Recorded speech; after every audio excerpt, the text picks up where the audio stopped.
Hello cinema Satsang viewers, today I am going to talk about Homebound के बारे में मैं बात करूंगा। जब आप एक अच्छी फिल्म थिएटर में देखते हैं so you feel good. Home bound is one such film. हालांकि एक सैड फिल्म है लेकिन अच्छी और रेयर है, क्योंकि इस तरह की रियलिस्टिक फिल्में बॉलीवुड में बहुत कम बनती हैं। ऐसा लग रहा था कि मैं रवीश कुमार का शो देख रहा हूँ, फिल्म नहीं, जो कि भारत के करंट माहौल और रीसेंट हिस्ट्री को डॉक्यूमेंट करने की कोशिश करता है। स्टोरी दो दोस्तों की है, एक शेड्यूल कास्ट है और एक मुस्लिम है। दोनों गरीबी में अपनी ज़िंदगी जी रहे हैं अपने परिवार के साथ, और अपनी ज़िंदगी, अपनी क्वालिटी ऑफ लाइफ इम्प्रूव करने की कोशिश करते रहते हैं। लेकिन या तो उनको दबा दिया जाता है, लोग उनको दबा देते हैं, या सर्कमस्टांसेस। स्टोरी में मैं ज़्यादा अंदर नहीं जाता, आप खुद देखिए। नीरज गैवान की ये दूसरी फिल्म है 10 साल बाद। मुझे मसान भी बहुत अच्छी लगी थी। ये जो फिल्म है एक आर्टिकल पे बेस्ड है, एक ट्रू स्टोरी पे बेस्ड है। तो इसका जो रियल जो स्टोरी है, जिस आर्टिकल पे ये आधारित है, वो सेकंड हाफ में शुरू होता है। कोविड की रिसेंट हिस्ट्री को बयान करता है, जब बहुत सारे हज़ारों लोग चल के घर जा रहे थे। उसमें से ये दो दोस्त भी थे जो अपने घर पैदल चल के जा रहे थे, और क्या क्या इनको दिक्कतें आई रास्ते में, क्या क्या सफ़र किया इन्होंने, और क्या ये पहुंच पाए कि नहीं। तो आप ज़रूर देखिए, ये फिल्म आप देखने लायक है।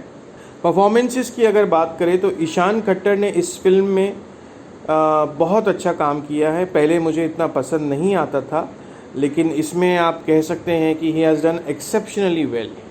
जो इस फिल्म का फाइंड है वो है विशाल जेठवा, जो इसने शेड्यूल कास्ट के कैरेक्टर का रोल प्ले किया है, और बहुत कमाल का कास्टिंग की है जोगी जी ने, जोगी मलंग, और एक्सेप्शनल कास्टिंग। मुझे पता नहीं क्यों कास्टिंग डायरेक्टर्स के अवार्ड नहीं होते।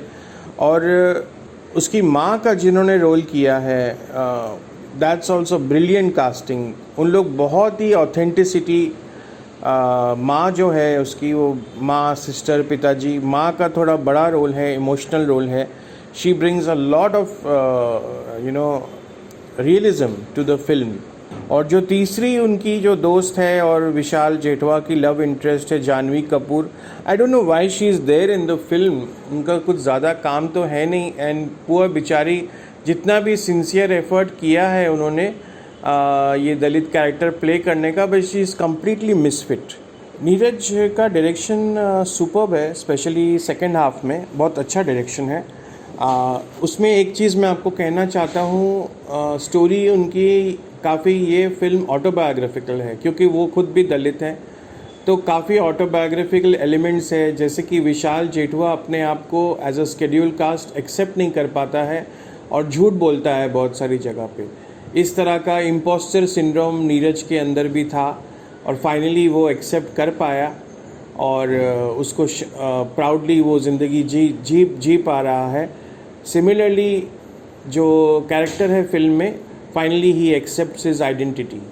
जो मुस्लिम का कैरेक्टर है, एक मेरे फ्रेंड ने क्रिटिक किया कि भाई आजकल कौन मुस्लिम से ऐसे कॉरपोरेट सेक्टर में बात करता है। बात सही हो सकती है, कोई ऐसे बात नहीं करता होगा या करता होगा, बात वो नहीं है। बात है कि इस फिल्म ने दर्शाने की कोशिश की है कि क्या माहौल है आजकल, है ना। इसको लिटरली लेने की ज़रूरत नहीं है, बट इससे डिनाई नहीं किया जा सकता। जो माहौल करंटली एग्जिस्टिंग है वो तो इसने दिखाने की कोशिश की है फिल्म के अंदर। फर्स्ट हाफ थोड़ा सा फोर्स्ड है, दोनों की लड़ाई वगैरह, but second half is just brilliant. Technically also the film is good. The cinematography is apt to the story, but कुछ sequences जो बारिश में हैं और लो लाइटिंग में हैं रात के समय में, आई थिंक इंटरवल के जस्ट पहले जब दोनों दोस्तों की लड़ाई का, तो वो कुछ सीन्स स्टाइलिस्टिकली शॉट है, and it's looking good. Editor is Nitin Baid, the colourist is Siddharth Mir. But Neeraj has not worked on the transitions so much in the film as say like a film like Lunchbox. एक और critic मेरे friend ने किया कि नाम हिंदी में क्यों नहीं है। वो वैलिड क्रिटिक है, हिंदी में भी एक नाम हो सकता था क्योंकि हिंदी फिल्म है। क्योंकि जिसके बारे में है, पिछले वर्ग के बारे में फिल्म है, वो लोग को आप एलियनेट कर रहे हो ना। होम बाउंड, आप सिर्फ कांस के लिए तो फिल्म नहीं बना रहे। हाँ, कांस में ये फिल्म थी उन सर्टन रिगार्ड सेक्शन में, that is a valid competition section. लेकिन आप ये कहकर आप जो पिछला वर्ग है उसको ये फिल्म देखनी चाहिए, उनके बारे में ये फिल्म है। हम एसी हॉल में बैठ के ये फिल्म देख रहे हैं, ये एक आयरनी है। लेकिन जिनके बारे में फ़िल्म है वही ये टाइटल से वो शायद एलियनेट हो जाए, होम बाउंड। इस तरह की पिक्चर पिछला वर्ग कैसे देखने जाएगा थिएटर्स में, आप बताइए। लेकिन सबसे बड़ा सवाल, India's entry to the Oscar. Firstly it's a good selection for the Oscar, it's a good selection. क्या नॉमिनेट होने के चांसेस हैं? हाँ, ज़रूर हैं, क्योंकि प्रमोट करने के भी पैसे हैं। तो मेरे ख्याल से इसका नॉमिनेशन टॉप 5 में होना चाहिए, because of the issues which it is highlighting, and it's decently made also, and maybe who knows, we might win, we might do what Mother India and Lagaan could not do.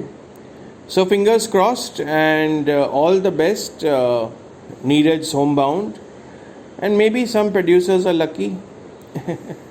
So on that note, please, if you like the review, like, share and subscribe to Cinema Satsang, और हमें support करिए। 7 साल से ये independent channel में चला रहा हूँ, बिना कोई फियर और बिना कोई बायस के मैं रिव्यू बनाता हूँ।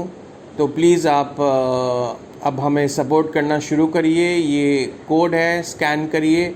Minimum contributions please keep it to 100, and then of course 100, 200, 500, 5000, whatever you want, and then you will get a credit of thank you in the next review. Thank you so much, and God bless.